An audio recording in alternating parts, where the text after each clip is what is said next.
Bets, where we analyze the goal market for some of the top matches all around the world. Today's Wednesday, August 28th. There are matches in the Champions League. We've got matches in the Conference League: Spain, Germany, Saudi Arabia, Italy, Brazil, USA, Turkey, and more. But today's episode, we're going to feature four leagues. We have the Champions League, we have the Italian League, that's the Italian B League, we have the USA and the MLS, and we're going to finish off in Brazil. So let's dive in. First match, we're going to look at Qarabag. Qarabag come in scoring 2+ goals in 27 of their last 31 matches. They've also hit 2+ goals in 19 of their last 22 at home. They're taking on a Dynamo Zagreb squad who scored 3 goals, beat them 3-0 in the first leg at home. Now Zagreb goes away from home, up 3-0. Qarabag, who had many chances, could not find the net in that first leg, unfortunately. But if you dive into that match a little bit deeper, it doesn't seem like the parity or disparity between the two teams is that big. Dynamo Zagreb finished the game just over a 2.00 EXG, and so did Qarabag, who somehow didn't find the net. Chance after chance after chance. They had 2.04 EXG, Qarabag, they finished with it, on 18 shots. That's a lot. Though that EXG should have seen them at least one, maybe two. But what that should do for this team in this second leg is there's nothing to lose at this point. They can get scored on once. It doesn't necessarily matter. They have no choice but to score a minimum of 3 goals just to tie this leg to send it to overtime. This should cause Dynamo Zagreb to sit in a little bit deeper, giving the Azerbaijani Qarabag side a lot more of the ball. They had plenty of chances in the first leg. I expect them to come out and get a couple goals. It's not my best bet, but I definitely can tell you that I have a little bit of money on Qarabag getting 2+ goals today. And I think I got that at like -135. Next match on the slate we're going to cover is the night match in the United States against Philly and Columbus. There's a lot to cover here. As you can see, both of these teams have a lot of stats, so let's dive into it. Philly come in scoring in 10 straight matches, but and then 5 of their 9, so there was 4 matches that they didn't after the 10 straight, and then another 11 straight. That comes to 26 of their last 30 matches. That's regular production, and they're at home. They've conceded in 20 of their last 27, consistent production on that defensive end as well, allowing goals. Coming into this match, they've won 5 of their last 9, but before that, they'd only won 1 of their previous 17 matches. So you saw Philly really slip towards the middle of the season. They've picked it up as of lately. They made it to the semifinals of the League Cup, as you saw. And then they also lost just 1 of the last 9, but they lost 6 of 7 before that. So we're seeing 2 different versions of Philly in the last couple weeks. We're seeing a good version, but previously we didn't necessarily see a great version. So let's dive into Columbus. Columbus have scored in 15 straight, and they've scored in 46 of their last 50. They've scored 13 straight league matches, 34 of their last 37 in the league. They had 2+ goals in 9 of their last 12 matches, league matches coming into it.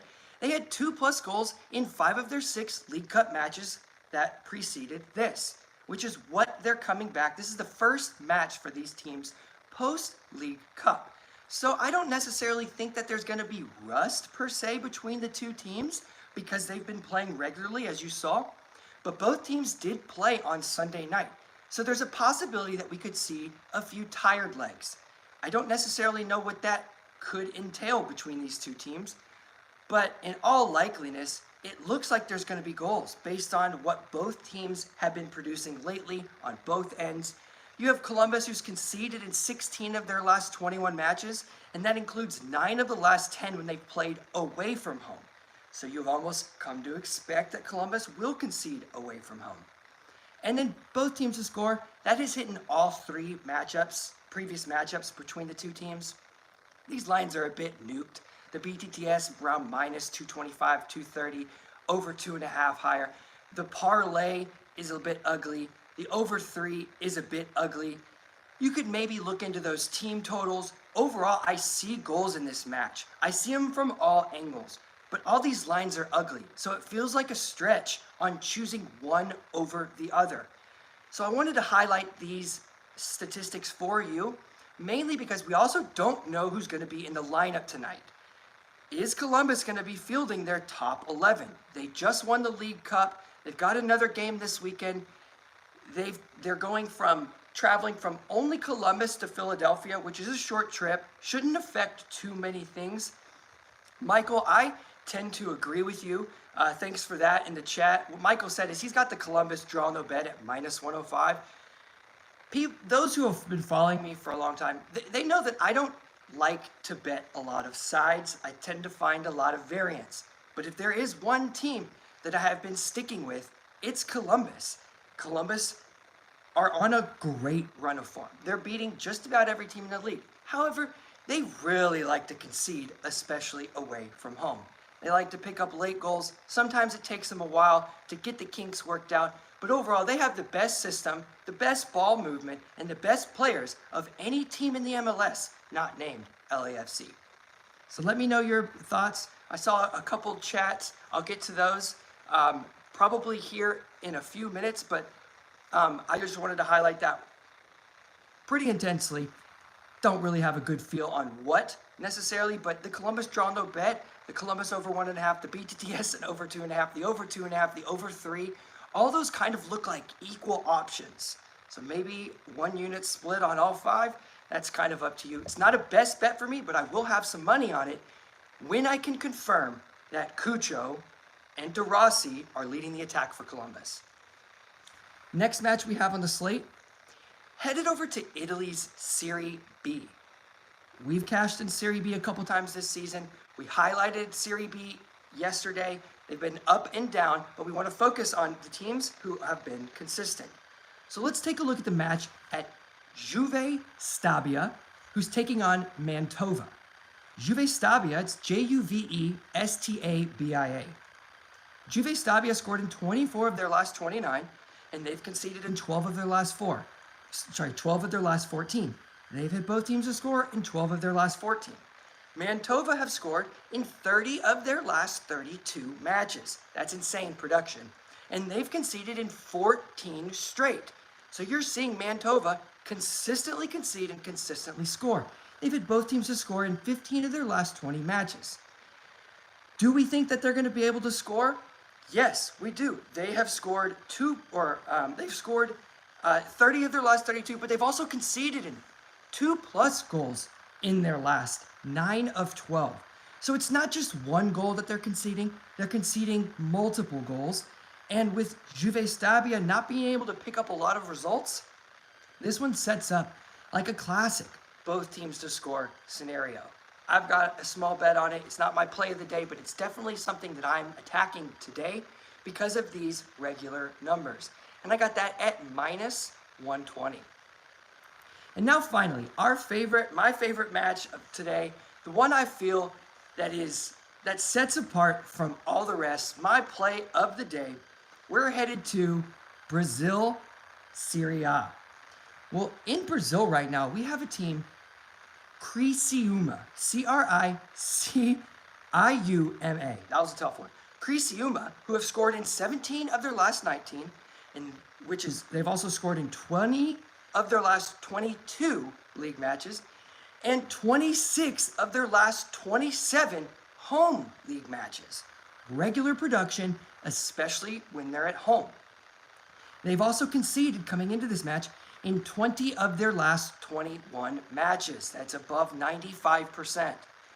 They're taking on a Red Bull Bragantino squad who scored in 28 of their last 32 regular production, and they've also conceded in 20 of their last 21.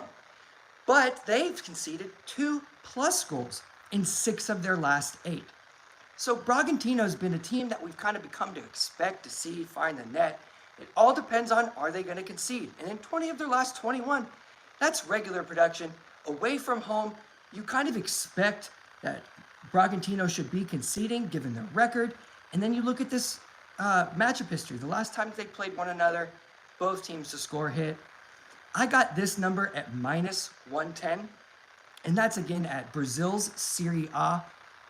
Criciúma, Criciúma, and Red Bull Bragantino, both teams to score at -110. That's my favorite play of the day. I'm going to jump into the chat, see if anybody's here today. Thanks so much, Gator fan, for being here. Brad Morris, Al, always. Michael, Rick, Sean, the regulars. I appreciate all you guys. Rick, great question. Do I have any bets on the Arsenal match this weekend? All right, so let's break this down. Arsenal's my heart, my love, my soul within the world of football. When you have a love like that, you tend to not be able to see things with the same regularity that you see everything else. I tend to want to bet with my eyes rather than what the stats say. So I find that it's not very fun for me to lay bets on Arsenal because I'm usually wrong, because I'm usually betting with my heart and not my mind. So great question. I won't be doing many bets on Arsenal this season unless something absolutely sticks out. I try to keep it close to home. Eddie, come on, you Gunners, absolutely. Thanks so much. I appreciate you guys with the love. Steve Bailey, thank you so much. DK does have all these games with these matches, and I tried to give some of the higher matches within the overall world market because I know how hard it is for some states to have access to these matches. These matches are all done state by state. So if you can't find a B league or you can't find one of these smaller leagues, it's because your state is not allowing that.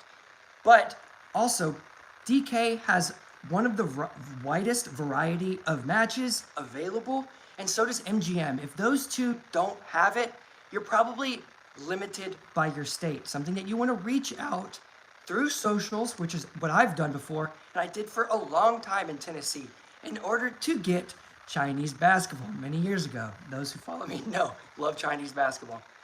But again, these are my favorite bets of the day. Michael, thank you so much for agreeing. It's really tough to bet your heart and your soul on your team because sometimes they're just going to let you down, and that's double the pain. You want to go through that.